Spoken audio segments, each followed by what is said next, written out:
C'est l'heure de la revue de la presse et des médias israéliens ce matin sur Studio Kalita, relayé sur les ondes des radios juives parisiennes.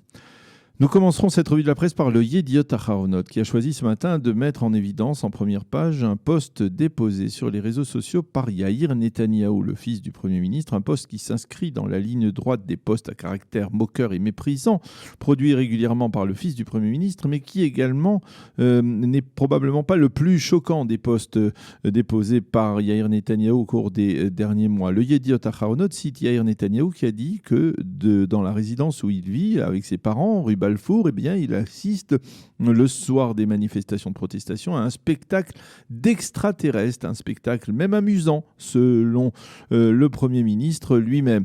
Alors le Yediot Aharonot ne pardonne pas à Yair Netanyahou un tel poste, même si parmi les manifestants, il y en a certains qui se conduisent effectivement comme s'ils venaient d'atterrir d'une autre planète, comme ceux qui sont déguisés en ange, en Superman ou en Spider-Man.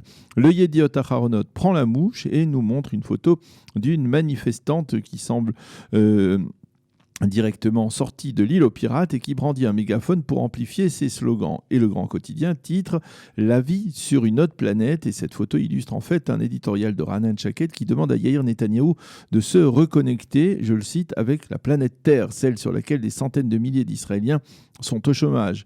Non, Yair, nous ne sommes pas des extraterrestres comme tu le prétends, nous ne sommes pas ta troupe de théâtre privé, nous vivons ici, nous aspirons à la paix, même si celle-ci n'est pas possible pour l'instant, eh bien nous aspirons aussi à la santé et à la prospérité économique et surtout, écrit-il, nous aspirons à la réconciliation nationale après des années de clivage dans la société israélienne. Et c'est toi, Yair, qui plane dans ta soucoupe volante au-dessus de notre réalité sans vraiment chercher à la comprendre. Et tu ne peux pas comprendre notre détresse, écrit Raanan Shaked en première page du Yediot Aharonot. Et en page 2 et 3, le Yediot Aharonot nous présente arbitrairement 3 visages de cette protestation sociale qui ne ressemblent pas du tout, il faut bien l'avouer, à des extraterrestres et qui sont bel et bien de jeunes Israéliens, environ une trentaine d'années, qui se retrouvent dans une situation économique et sociale extrêmement difficile à la suite de la crise du coronavirus. Le Israël Hayom, lui, revient sur les manifestations de protestation de la rue Balfour et cette fois sous la plume d'Erel Segal, qui les qualifie lui-même donc dans un éditorial de Woodstock de la haine anti-Netanyahou. Tiens, les manifestants se sont vexés parce que Yair Netanyahou les a traités d'extraterrestres, mais personnellement, écrit Erel Segal, je ne crois pas à une telle contrariété de leur part, de la part de ceux qui ont réalisé lors des manifestations, je cite, un immense pénis sur lequel il était écrit « Viens Sarah, allons-y ». Et Erel Segal reprend aussi la célèbre phrase prononcée par Yitzhak Rabin le soir de son assassinat, le 4 novembre 1995. « La violence érode le socle de la démocratie israélienne et ils font la condamner », avait dit alors Rabin.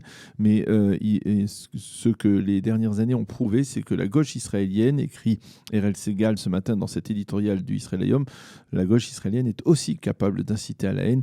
Les manifestations de la rue Balfour sont un spectacle de haine, pas une protestation politique rationnelle. C'est une cérémonie religieuse durant laquelle la haine est élevée au rang de rituel, au cours de laquelle il est permis de comparer Netanyahou à Ceausescu et à Louis XVI, dont tout le monde sait comment ils ont fini. Le seul point commun des manifestants, c'est leur haine de Netanyahou, écrit donc ce matin Erel Segal dans le Israël Hayom. Nous restons dans ce journal qui cite également ce matin le Premier ministre qui a affirmé que les manifestations devant sa résidence étaient financées et organisées par la gauche israélienne. Quant au chef de l'opposition, Yair Lapid, lui, il accorde une légitimité à ceux qui me menacent au lieu de les mettre en garde contre toute forme d'incitation, dixit encore là Binyamin Netanyahou. Le Haaretz, sous la plume de Nehemiah Stressler, écrit ce matin que le Premier ministre a compris que les manifestations étaient importantes, les manifestations de protestation étaient importantes et qu'elles s'amplifiaient de semaine en semaine et c'est ce qui le rend hystérique. Fin de citation. Le Israël Hayom, lui, se focalise également ce matin sur la tension dans le nord du pays. Il fait le suivi de ses propres titres de ce début de semaine. Tsahal se prépare à des journées de combat dans le nord après l'élimination d'un commando terroriste près de la frontière israélo-syrienne. Côté israélien, on espère qu'après cette neutralisation, le Hezbollah tentera d'apaiser la tension mais l'on se prépare également au scénario contraire. Le quotidien gratuit cite la réaction du Liban aux menaces israéliennes, selon lesquelles une attaque du Hezbollah entraînerait la destruction d'infrastructures libanaises. Ces menaces israéliennes ne sont rien d'autre que des menaces de mort et de provocation de guerre, affirment les hauts responsables libanais.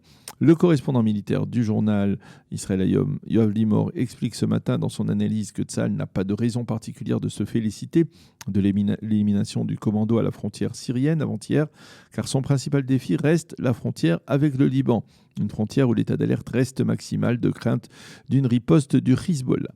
Côté israélien, on espère que le mouvement terroriste chiite se contentera d'une opération symbolique, sinon il faudra envisager plusieurs jours de combat à forte intensité, affirme donc le quotidien. Quant au Haaretz, il indique que Tsahal a riposté hier contre des positions syriennes après la tentative d'infiltration de ce commando.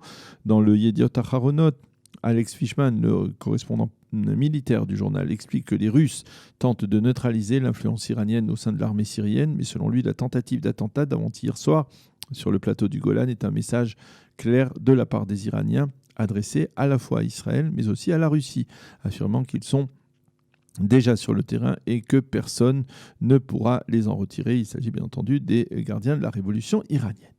Le Maariv se penche en particulier ce matin sur la crise politique. Binyamin Netanyahou a dégainé l'arme de la menace, titre le Maariv, pour persuader Gantz de voter le budget de quelques mois uniquement pour l'année 2020. Le Premier ministre a déclaré: la signification d'un budget de 2 ans est claire.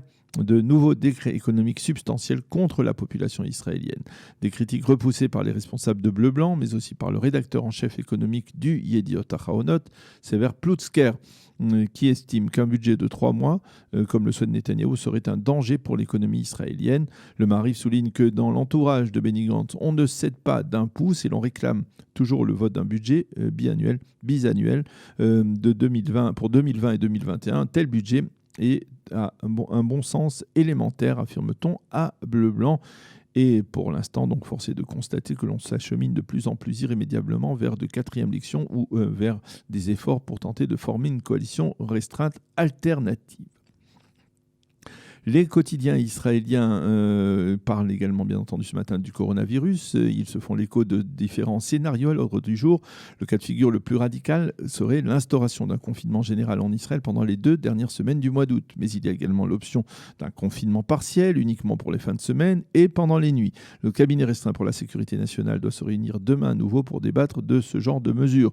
Le Israël Hayom souligne qu'il y a des divergences de vues, les premières entre le professeur Gamzou et le Premier ministre Netanyahou, quant à la politique à adopter pour juguler la seconde vague. Ainsi, le professeur Gamzou estime par exemple qu'il n'est pas indispensable de poursuivre le confinement le confinement partiel en fin de semaine. Et puis certains médias francophones, il faut le souligner, mentionnent l'Aliyah hier de quelques 135 nouveaux immigrants de France à bord d'un vol spécial affrété par la compagnie Israël et par le Keren les Yedidout. Ils ont été accueillis à leur descente d'avion par la ministre de l'Aliyah et de l'Intégration, Pnina Tamano-Chata, qui leur a souhaité la bienvenue et une bonne réussite en Israël. Il faut souligner qu'en raison des restrictions liées au coronavirus, la cérémonie d'accueil était plus restreinte que d'ordinaire. Et puis, nous terminerons cette revue de la presse par une information qui vient de nous parvenir et qui est mentionnée dans le site Ynet, qui nous annonce que le Rav Adin Steinsaltz, Even Israël, a été hospitalisé dans un état grave. Il souffre d'une pneumonie. Il a été hospitalisé à l'hôpital Shaare Tzedek à Jérusalem et sa famille demande de prier pour son prompt rétablissement. Le Rav Adin Even Israël Steinsaltz est l'une des personnalités, l'une des figures du judaïsme les plus connues à travers le monde. Il est le Pras Israël, l'un des lauréats de ce Pras Israël pour son action en faveur de la propagation de l'étude et des textes, en particulier de son œuvre, le Talmud, traduit en hébreu. Voilà pour cette revue de la presse et des médias israéliens ce matin sur Studio Kelita.